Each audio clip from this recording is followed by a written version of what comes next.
안녕하세요. 사랑하는 나그네 교회 교회 여러분, 그리고 하나님의 말씀을 같이 기쁨으로 읽어가는 그리스도 안의 형제 자매된 교회 여러분, 오늘 우리가 읽을 주의 말씀은 사사기 3장입니다.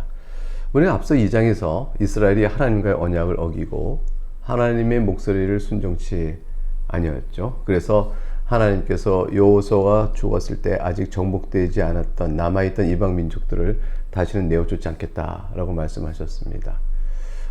그것은 이스라엘 백성이 과연 하나님의 말씀을 지키는지 그렇지 않은지, 그들의 영적 상태를 드러내는 하나의 수단으로 사용하자 하심이었습니다.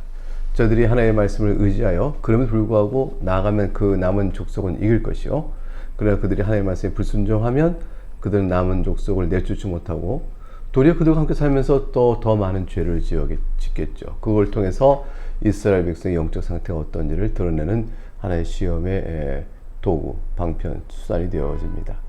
이제 오늘 읽는 3장은 이러한 상황에 이어서 하나님께서 실제로 남겨둔 이 가나안 민족속과 이스라엘이 어떤 관계 속에서 이제 살아가게 되는지, 그것들을 이제 보여주는 장면들입니다. 그러니까 하나님께서 남겨둔 가나안 족속들로 인하여 이스라엘 백성이 어떠한 태도와 또 영적인 모습들을 취하고 있는가를 보여줘 이스라엘 백성의 영적 상태를 우리가 확연히 알게끔 증거합니다.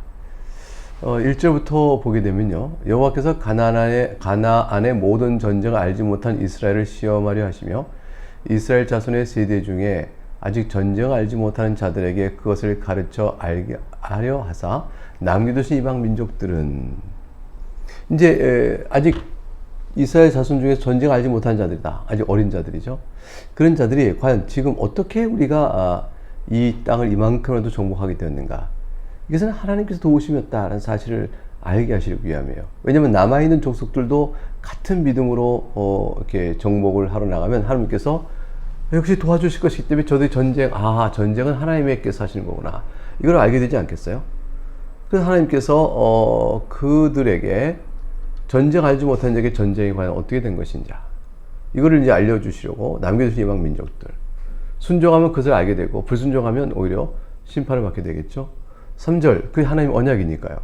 블레셋의 5군주들과 모든 가나안 족속과 시돈 족속과 바알 헤르몬 산에서부터 하맛 입구까지 레바논 산에 사는 히위 족속이라. 이게 이제 전체적으로 이스라엘 가나안 본토에 흩어져 있는 남은 가나안 족속들을 쭉 얘기했습니다. 이 남겨두신 이방 민족들로 4절, 이스라엘을 시험하사 여호와께서 모세를 통하여 그들의 조상들에게 이르신 명령들을 순종하는지 알고자 하셨더라. 5절과 6절 보면 이런 상황 속에서 이스라엘들이 어떻게 반응했는지가 나옵니다. 이들의 이제 이스라엘의 그 타락하고 부패한 하나님의 진노를 사서 징계를 받을 만한 영적 상황들 그대로 노출합니다.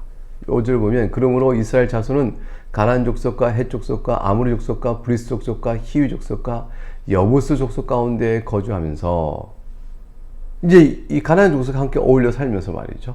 6절에 그들의 딸을 맞아 아내로 삼으며 자기 딸을 그들의 아들에게 주고 또 그들의 신을 섬겼더라. 그러니까 통혼하고 가나안 족속의 우상 숭배의 상태를 받아들인 데까지 하였으니, 이들의 모든 이스라엘의 이 죄악과 영적 정체성에 대한 이런 모습을 하나님께서 진노하여 심판하시는 것이 하나님께서 맺으신 언약의 약속들이니까 이것들은 보나마나 심판의 대상이 아닐 수가 없습니다.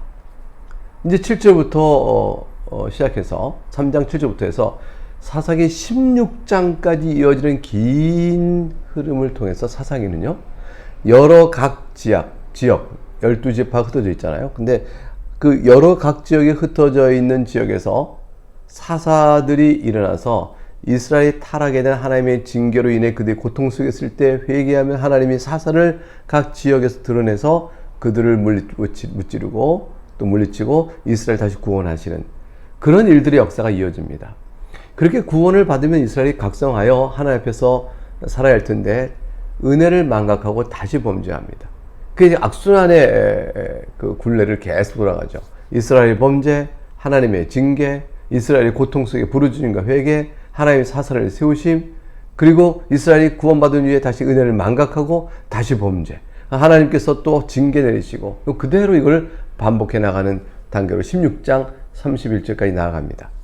이게 반복돼 나가면서도 점점 나아지는 쪽이 아니라 점점 타락해 점점 어두워가는 모양으로 사사기는 깊이 어둠 속에 가라앉습니다.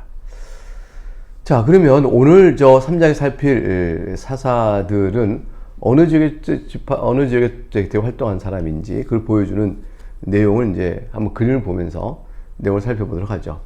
그림을 보시면 이렇게 되어 있죠. 이스라엘의 가나안 지역에 보면 맨 밑에 온니엘 유다 지파 쪽입니다. 그리고 삼선, 입산, 압돈, 에후, 삼가 이렇게 쭉 올라가 있죠. 예, 이렇게 보면서 각각의 사사들이 활동한 지역 중심으로 표시를 해놨습니다. 이 정도만 보시고요.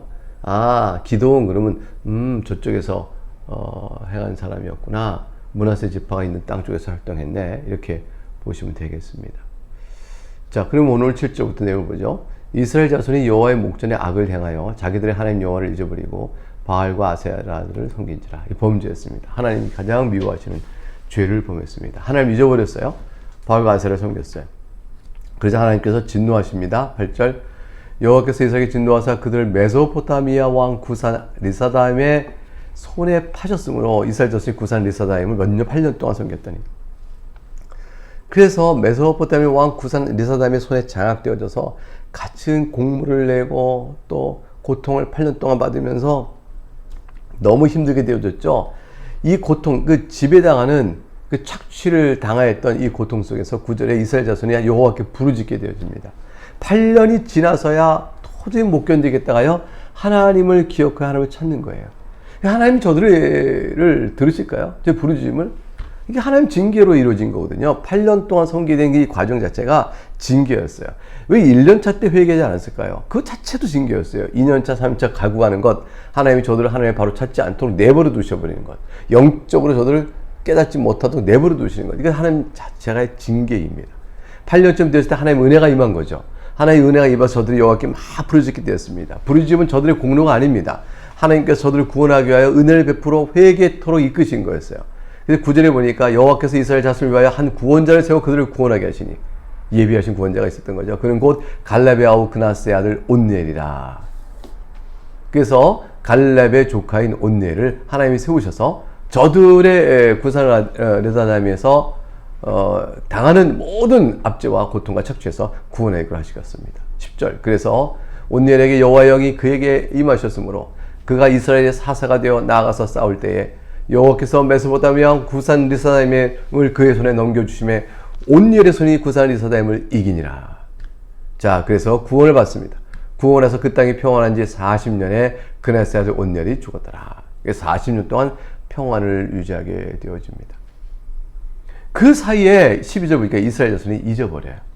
자기신들 얼마나 고통 속에 있어. 하나님 징계가 어디 있었는데 이제 어떻게 하나님 구원하셔서 이 40년 세월 동안의 평화를 누리자 저들까 다 잊어버립니다. 그래서 12절에 또 여호와의 목전에 악을 행하니라. 이스라엘 자손이 여호와의 목전에 악을 행함으로 여호와께서 모압 왕 에글론을 강성하게 하사 그들을 대적하게 하시며 하나님이 징계하신 거죠.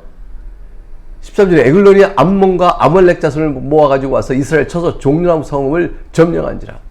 이게 이스라엘이 당할 수밖에 없는 큰 고통이요 하나님의 징계 손길이었습니다. 그럼 바로 회개할 텐데 14절 이에 이스라엘 자손이 모압 왕 에글론을 18배 동안 섬기는 18년 동안 그냥 회개하고 하나님의 도우심을 구하며 맞서 싸우지 않고 모압 왕의 에글론의 그 지배 아래 착취당하며 있게 되어집니다.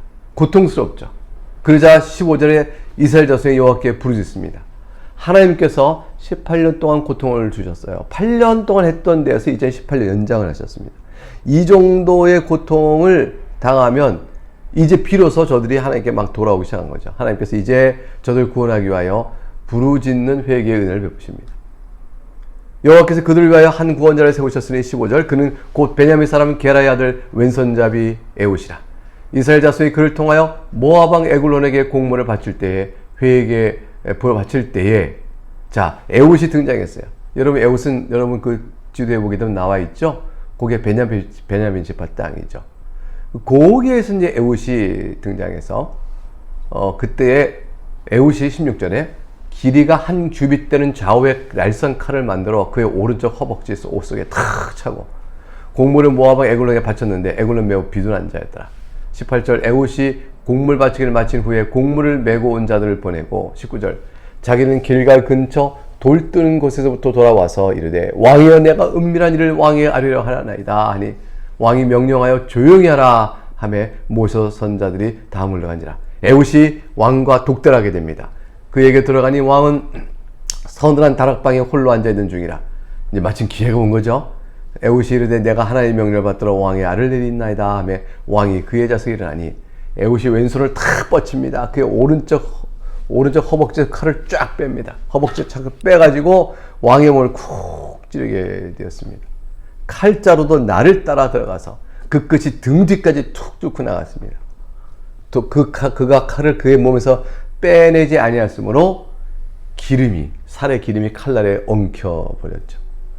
23절 에훗이 현관에 나와서 다락문을 뒤에서 닫아 싹 잠가버렸습니다. 에훗이 이제 도망가 봅니다. 24절 에훗이 나간 후에 왕의 신하에 들어와서 다락문들이 잠겼음을 보고 이르되 왕이 분명히 서늘한 방에서 그의 발을 가리우신다 하고 그들이 오래 기다려도 왕이 다락문을 열지 아니하는지라 열쇠를 가지고 열어본즉 그들의 군주가 이미 땅에 엎드려져 죽었더라. 그들이 이제 그렇게 기다리고 늦게 이제 자기 군주의 방을 들어갔을 때 그 시간을 틈타서 에훗은 피하여 돌 뜨는 곳을 지나 스이라로 도망을 했습니다. 그리고 그가 이르러 27절 에브라임이 산지에서 나팔을 봅니다. 보니까 이스라엘 자손이 산지에서 그를 따라 내려오니 에훗이 앞서가며 그들에게 이르되 나를 따르라 여호와께서 너희 원수들의 모임을 너희의 손에 넘겨주느라 하며 무리가 에훗을 따라 내려가 모압 맞은편 요단강 나루를 장악하여 한 사람도 건너가지 못하게 하였고 그래서 에훗이 있는 쪽에서 넘어가면 모압 땅으로 넘어가는데 그걸 탁 막아버렸죠. 그리고 건너가지 못하게 했고 그때의 모압 사람 약 10,000명 정도를 그냥 죽이게 됩니다. 모두 장사요 모두 용사라 한 사람도 도망하지 못하고 다 거기서 죽임을 당합니다.